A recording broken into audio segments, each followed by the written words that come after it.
Hello guys, welcome back to our channel. ఇవాళ నేను ఏం చేయబోతున్నానంటే సంవత్సరం పాటు నిల్వ ఉండే కాకరకాయ పచ్చడి. చిన్న పిల్లలు కూడా ఇష్టంగా తింటారు, అంత బాగుంటుంది టేస్ట్ కూడా. అసలు చేదు అనేది ఎక్కువగా రాదు. కాకరకాయ పచ్చడి అని చెప్పేసి తోట చూపిస్తున్నా అనుకుంటున్నారా? కాయలు కొనడానికి తోటకి వెళ్ళినాము. అక్కడ ఒక పెద్దమ్మ మాటలు చాలా మంచిగా అనిపించినాయి. మంచి మాటలు మాట్లాడినరు. లైఫ్లో మన మంచితనము, మనం చేసే సహాయమే మనకు యూజ్ అవుతుందంట. అట్లా ఆమెతో మాట్లాడుకుంటూ ఒక 2 kgs కాకరకాయలు కొనుక్కొని వచ్చినాం. ఆ కాకరకాయల్ని సన్నగా కట్ చేసుకోండి, రౌండ్గా అయినా లేకపోతే పొడుగైనా కట్ చేసుకోవచ్చు. 2 kgల కాకరకాయలకి ఒక 2-3 స్పూన్ల ఉప్పేసి కలుపుకోండి. మంచిగా కలిపేసి దాన్ని ఎండలో ఆరబెట్టాలి. ఉప్పు వేసిన తర్వాత మరీ ఎక్కువగా బిసుకాల్సిన అవసరం లేదు. ఎక్కువ బిసుకుతే వాటర్ డిశ్చార్జ్ అయిపోతుంది అందులోంచి. కాబట్టి కొద్దిగా ఒక 10 నిమిషాలు కలిపేసి ఎండలో ఒక 3-4 అవర్స్ అట్లా ఆరబెట్టుకోండి. దీన్ని ఫ్యాన్ కింద కూడా ఆరబెట్టుకోవచ్చు, కానీ ఎండలో ఆరబెడితే ఏమవుతుందంటే తొందరగా ఫ్రై అయిపోతుంది, మనకి వాటర్ అనేది ఎక్కువగా ఉండదు కదా. నేను మార్నింగ్ 11కి అట్లా ఆరేసినాను, మళ్ళీ ఈవినింగ్ వచ్చి తీసిన. చూడండి ఎంత కొంచెం అయినాయో. 2 kgs కాస్త వెయిట్ చేస్తే ఒక 3/4 kg అయింది కావచ్చు. 2 కిలోల కాకరకాయలకి ఒక 6-7 స్పూన్స్ ఆవాలు వేసుకోండి. దాంట్లోనే ఒక 2 స్పూన్ల మెంతులు వేసుకోండి. అవి చిన్న మంట మీద వేయించండి. 2 గుప్పిళ్ళ ఎల్లిగడ్డలు తీసుకొని పొట్టు తీసి పక్కకు పెట్టుకోండి. ఇప్పుడు ఫ్రై చేయడానికి సరిపడా ఆయిల్ తీసుకొని ఎండిన కాకరకాయ ముక్కల్ని ఫ్రై చేసుకోండి. 2 గుప్పిళ్ళ చొప్పున వేసుకొని మీరు వేసుకున్న ఆయిల్ ప్రకారం ఫ్రై చేసుకోండి.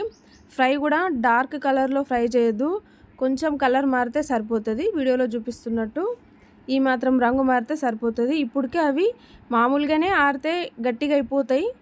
ఫ్రై చేసిన తర్వాత ఇంకొంచెం గట్టిగా అవుతాయి. అందులో వాటర్ అనేది కంప్లీట్గా పోతుంది కాబట్టి ఈ రంగులో వచ్చేదాకా ఫ్రై చేసుకుంటే సరిపోతుంది. అదే రకంగా మన దగ్గర ఉన్న కాకరకాయ ముక్కలన్నీ ఫ్రై చేసుకుందాం.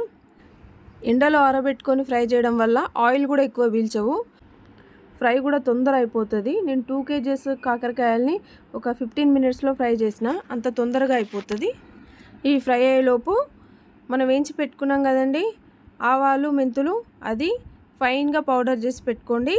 అలాగే ఎల్లిపాయలని కూడా మంచిగా మెత్తగా మిక్సీ పట్టి పెట్టుకోండి.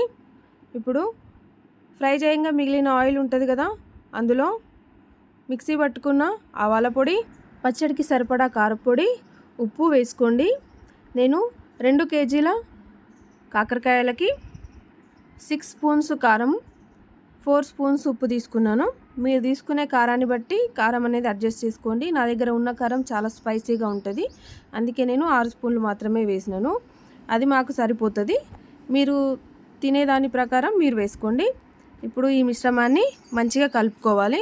మనకి పచ్చడికి ఆయిల్ ఎక్కువ అవసరము, సో మనం తీసుకున్న ఆయిల్ తక్కువైంది కాబట్టి ఇక్కడ మనం పచ్చి ఆయిల్ కలుపుకోవాలి. సో పచ్చి ఆయిల్ టేస్టే చాలా బాగుంటుంది. మన పచ్చడికి సరిపడా ఆయిల్ వేసుకొని కలుపుకోండి. ఇప్పుడు ఫ్రై చేసుకున్న కాకరకాయ ముక్కలకి మనము ముందుగానే గ్రైండ్ చేసి పెట్టుకున్న ఎల్లిగడ్డ పేస్ట్ని మంచిగా పట్టించాలి. ఈ ఎల్లిగడ్డ ఫ్లేవర్తో కాకరకాయ ముక్కల టేస్ట్ మంచిగా వస్తుంది. సో ఈ రకంగా ముక్కలన్నిటినీ కలిపి పెట్టుకోండి. ఈ ముక్కలకి మనము ఆయిల్లో కారం ఉప్పు వేసి అన్నీ కలిపినాం కదా, ఈ మిశ్రమంలో ముక్కలేసి మంచిగా కలపాలి. మనము ఈ టైంలోనే ఉప్పు కారం అనేది టేస్ట్ కూడా చూసుకోవచ్చు. కావాలనుకుంటే ఉప్పు కారాలు అనేవి ఇదే టైంలో అడ్జస్ట్ చేసుకోండి. మీరు కలుపుతున్నప్పుడు కొంచెం సాఫ్ట్గా కలపాలి, ఎందుకంటే ఆల్రెడీ మనం ఫ్రై చేసి పెట్టుకున్న కాకరకాయ ముక్కలు కాబట్టి అవి పగిలిపోయే ఛాన్స్ ఉంటుంది. చూడండి, ఈ రకంగా మనం పచ్చడి మిశ్రమాన్ని కలిపేసుకున్నాము. దీన్ని ఎప్పటికప్పుడన్నా కొద్ది కొద్దిగా పక్కకు తీసుకొని పోపేసుకోవచ్చు, లేదంటే మొత్తం ఒకటేసారైనా పోపేసుకోవచ్చు. నేను 2 kgs తీసుకున్నాను కాబట్టి దానికి ఒకటేసారి పోపేస్తున్నాను. ఒక గిన్నె తీసుకోండి, సరిపడా ఆయిల్, నేను ఒక 3 స్పూన్ల ఆయిల్ వేసుకున్నాను. దాంట్లో ఆవాలు, జీలకర్ర, మినపప్పు వేసి ఒక 2 మినిట్స్ ఫ్రై చేయాలి. మనకు మినపప్పు కలర్ మారిన తర్వాత కొంచెం ఇంగువ వేసుకోండి. దాంట్లోనే ఎండుమిరపకాయలు ఒక 7-8, ఓ గుప్పెడు కరివేపాకు వేసి మంచిగా ఫ్రై అవ్వనివ్వండి. కరివేపాకు అనేది మంచిగా ఫ్రై అవ్వాలి, లేకపోతే పచ్చడి పాడైపోతుంది. ఇప్పుడు ఈ మిశ్రమం చల్లగా అయిపోయిన తర్వాత ఈ కాకరకాయ మిశ్రమంలో వేసి కలుపుకోండి. అంతేనండి, మన పచ్చడి రెడీ అయిపోయినట్టే. ఏది కానీ వేడిగా ఉన్నప్పుడు, ఆయిల్ వేడిగా ఉన్నప్పుడు కాకరకాయ ముక్కల్ని కలపొద్దు. అండ్ పోపు వేడిగా ఉన్నప్పుడు కూడా ఆ పోపుని కాకరకాయ ముక్కలలో వేయొద్దు. అట్లా వేసినట్టయితే ఆవిరి వల్ల వచ్చిన నీటితో పచ్చడి పాడైపోయే ఛాన్స్ ఉంటుంది. నా ఈ వీడియో మీకు నచ్చిందని అనుకుంటున్నాను.